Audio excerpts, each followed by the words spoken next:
Next up, in our one from every team series, we have the most underpaid player from all 31 NHL teams. We already did the most overpaid player, so now it is only right that we do the most underpaid player. And this video is excluding entry-level contracts, obviously, because for the majority of these, that is what it would be. It would be guys on entry-level deals. Like, for example, Arizona's would be Clayton Keller if I was including entry-level contracts. So that's why I'm not doing that. So make sure you do watch the full video and don't just go commenting, oh, where's Brady Tkachuk? Where's Clayton Keller? And stuff like that. It is excluding entry-level contracts. And now, without wasting any more time, let's jump right into the video, starting off with the Anaheim Ducks. For the Anaheim Ducks, this was a pretty easy one. My decision was Rickard Rakell. I think he is their most underpaid player, and while he didn't really have the greatest year, he has been a 30-goal scorer, and I think he can do that on a consistent basis. He had 43 points in 69 games played this past season, 241 total points over 382 career games. He's most likely going to be the main guy moving forward and really leading this rebuild in the right direction.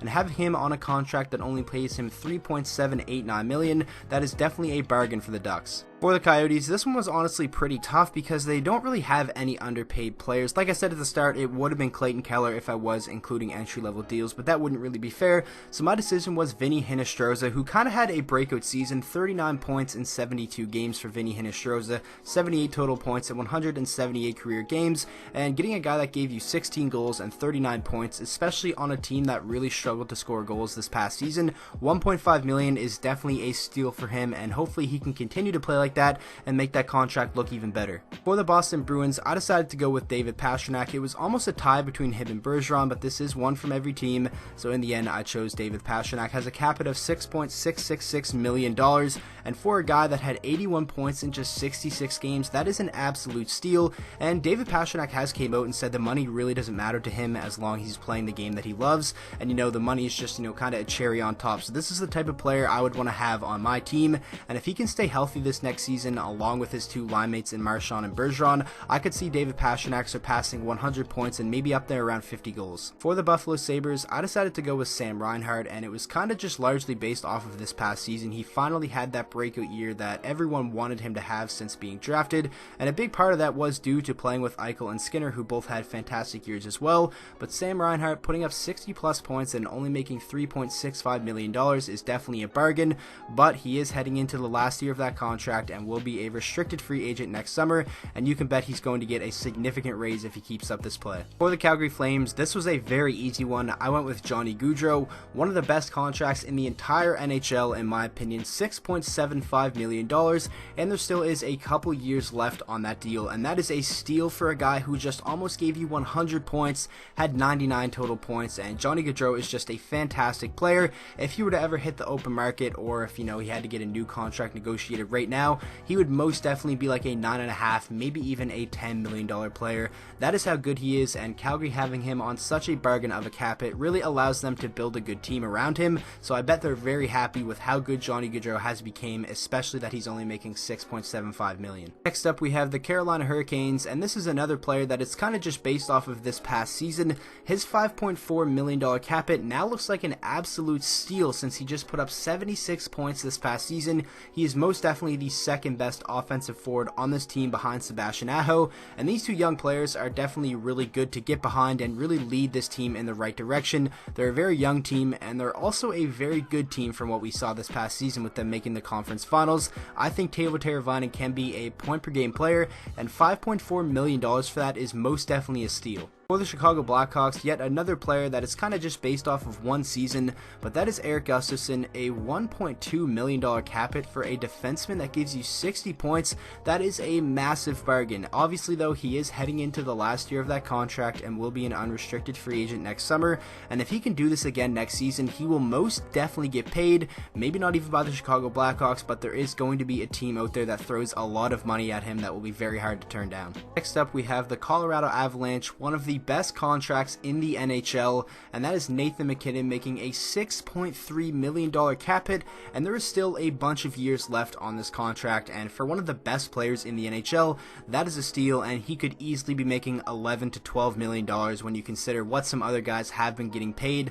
402 career points for him in 456 games, 99 points this past season in 82 games. He is the real deal, and Colorado definitely has to be super pumped up that they have him locked up on such a bargain of a contract. For the Columbus Blue Jackets, a very easy decision. Seth Jones, one of the best defensemen in the entire league in my opinion, and he's only making $5.4 million for a couple more years, and that is a huge bargain, especially when you consider how much money defensemen are getting on the open market. And luckily, Columbus doesn't really have to worry about that for a couple more seasons. Seth Jones, he really does have a lot of upside offensively, and he's one of the better two-way defenders in the entire NHL. He really is the face of this franchise moving forward, along with guys like Pierre-Luc Dubois, and Columbus having him locked up on such a good contract is definitely a really good thing. For the Dallas Stars, a very easy one. I went with John Klingberg, another top defenseman in the NHL, and he's only making $4.25 million, and that's very good for Dallas because they have so much money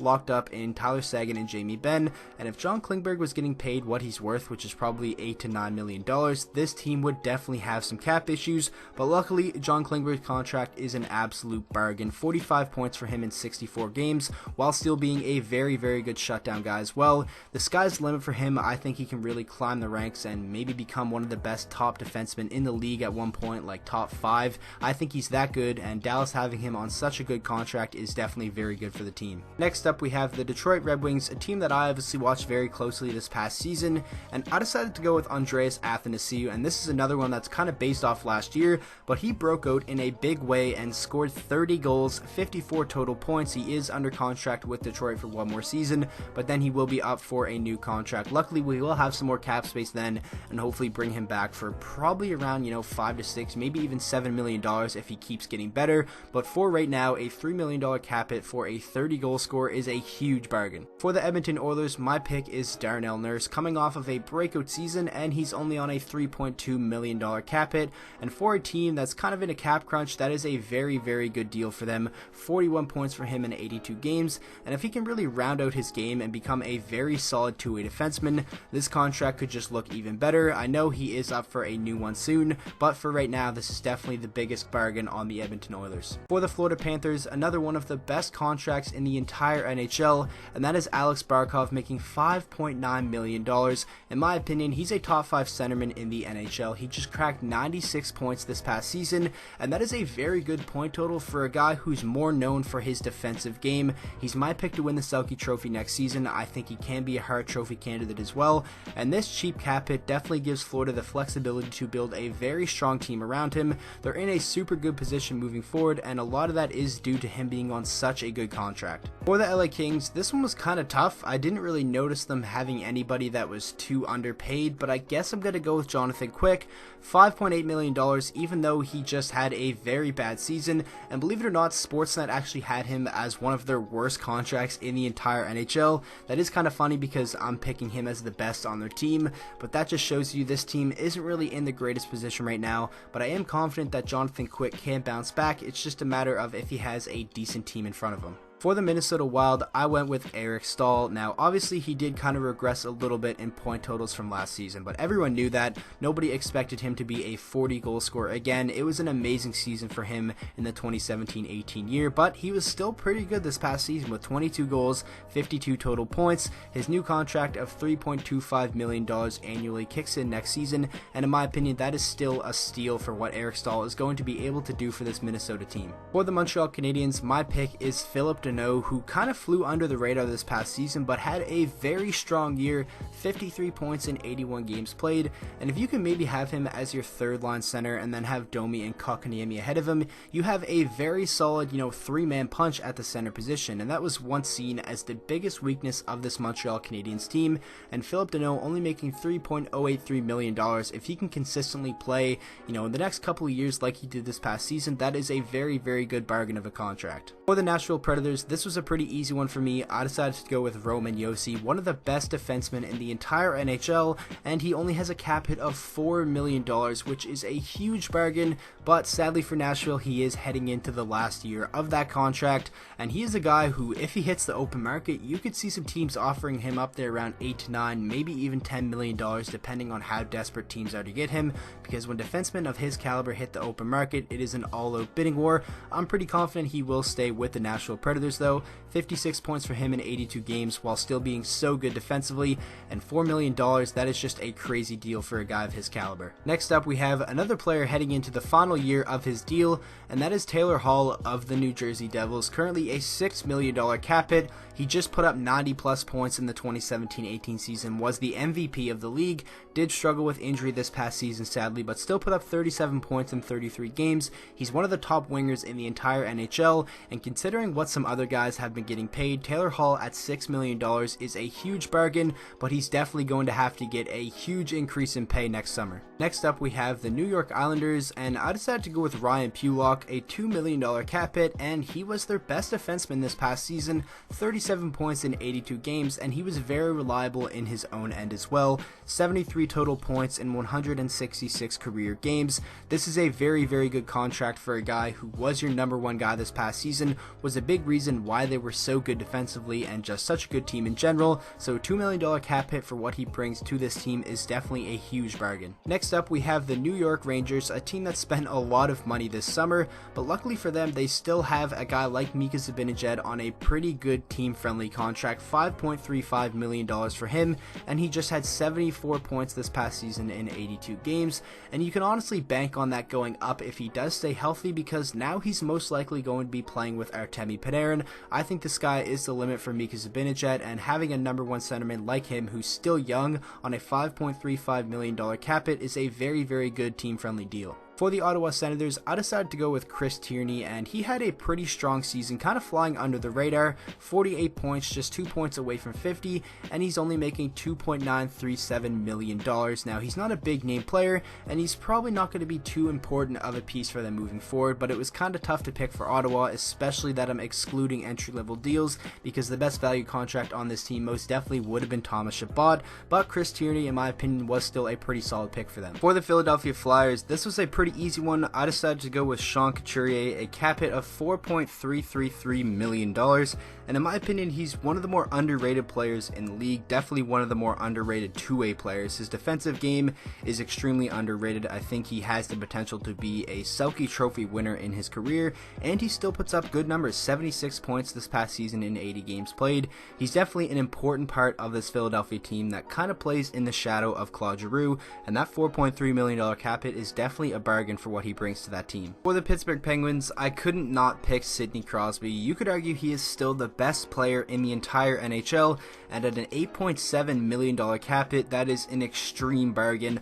Obviously, he did sign this years ago, and at the time, it was a huge contract, but now with the salary cap going up and you see what some of these other players are making, Pittsburgh is definitely super pumped that they locked him up to this deal. 1,216 career points, not even 1,000 games played yet, and 100 points this past season in only 79 games. It just seems like he's ageless. It seems like he gets better every single year, and as long as Crosby and Malkin are on that team, this Pittsburgh team will always be very dangerous and a threat to go deep in the playoffs. Next up, we have the San Jose Sharks. This one is very obvious. Kevin Labanc just signed that $1 million one-year deal, and I just can't get over it. I love Kevin Labanc now. This is the type of player I would want to have on my team, and he definitely did that so they could most likely bring back Joe Thornton and bring back Patrick Marleau. Kevin Labanc knows he's going to get his big payday, and it's most likely going to be next summer, but $1 million for a guy who just gave you 56 points is an amazing contract, and you could even argue this is the best value deal in the entire NHL. Next up, we have the defending Stanley Cup champion St. Louis Blues, and my pick for them was actually Colton Parayko,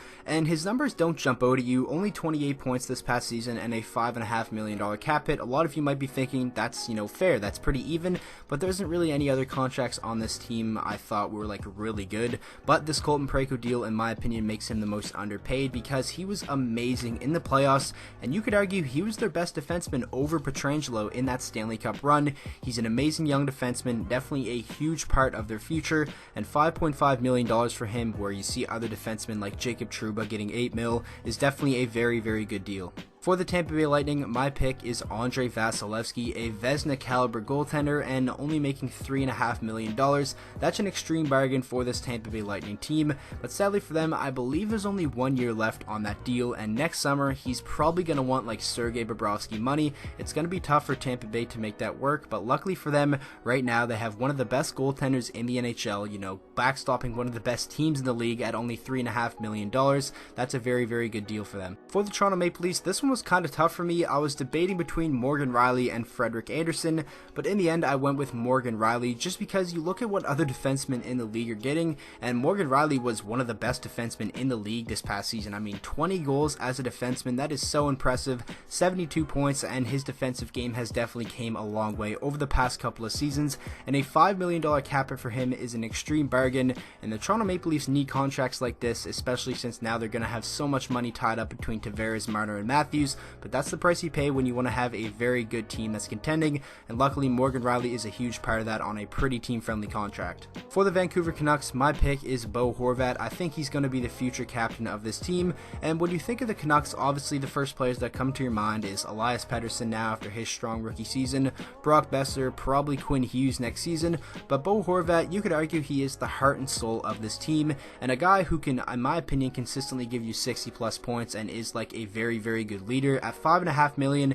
these days in the NHL, that is a very, very good deal. Next up, we have the Vegas Golden Knights, and this one was kind of tough for me. I feel like they're all on relatively fair contracts, but in the end, I decided to go with Jonathan Marchessault on his $5 million annual average deal. He just had 59 points this past season, 25 goals, and he's a very good on and off the ice leader and a very important piece to this Vegas team. And like I said multiple times in this video, when you look at some other guys around the league and the money that they're getting, Jonathan Marchessault on $5 million is definitely a pretty solid deal for a team in Vegas that is definitely cap strapped. Next up, we have the Washington Capitals, and my pick for them is Nicholas Backstrom, one of the most underrated players of the last decade. A $6.7 million cap hit, 74 points this past season, another strong year for him, and he continues to just be steady and so consistent and so good for Washington over the course of his career so far. Ovechkin, while yes, he is an amazing talent and would still be doing that and being an amazing goal scorer anywhere else, Nicholas Backstrom is a big part of his success. He's kind of been his wingman over their two careers so far. It was nice to see them get a Stanley Cup together last season, but in my opinion, Backstrom's contract at $6.7 million is definitely a steal. And now finally, finishing off the video with the Winnipeg Jets, a very easy pick. I went with Mark Scheifele, another one in which I think is one of the best contracts in the entire NHL. For a guy like Mark Scheifele, 84 points this past season, I think that's only scratching the surface. I think he can be up there around 90 to 95 points, especially where he has so much talent around him in Winnipeg. $6.125 million for a player of his caliber is a huge steal, and there is still many years left on that contract, so Winnipeg has to be super pumped about that, especially for another team that is pretty cap strapped, especially after they sign Patrick Laine and Kyle Connor. So that is going to wrap up today's video. I really hope you guys did enjoy. Make sure to let me know down in the comment section who you think the most underpaid player of your favorite team is, and with that being said, I hope you guys all enjoyed today's video. If you did, please make sure to drop a like on it and subscribe to the channel for daily NHL content, and I will see you guys all in the next video.